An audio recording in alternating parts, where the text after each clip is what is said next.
美国科学家联合会最新报告指，中国疑似在东突厥三东部建110座核导弹发射井，这是2个月以来第2次关于中国核武矿展的消息。报告说，这些图像显示了14个发射井的建设地点，这些地点呈网络状分布，彼此相隔约3公里，每个发射井都有遮盖物保护其不受恶劣天气的影响。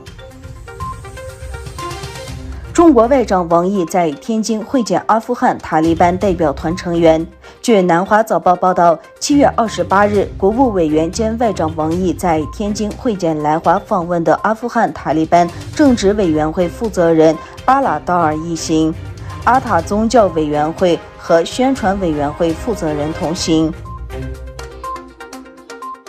美国国务卿安东尼·布林肯在访问印度期间强调了2国对民主价值观的承诺，并表示这一承诺构成了双边关系的基础。在首次正式访问印度期间，布林肯部长会见了民间社会领袖，包括西藏精神领袖达赖喇嘛的代表。土耳其不同律师协会注册的100名律师的关于中国在东突厥三压迫和同化政策的投诉申请已被联合国受理。联合国人权理事会将于2022年2月14日至18日在日内瓦举行的第29届会议上审议该申请。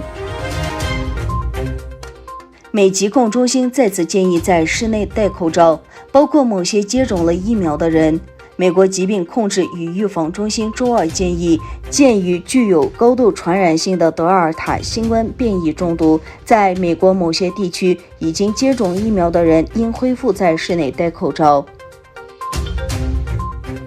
中国西北部的敦煌市已向沙尘暴投降。周日，一场来自戈壁沙漠的巨大沙尘暴吞噬了敦煌。这座城市位于戈壁沙漠，被风暴形成的100米高的沙墙吞没。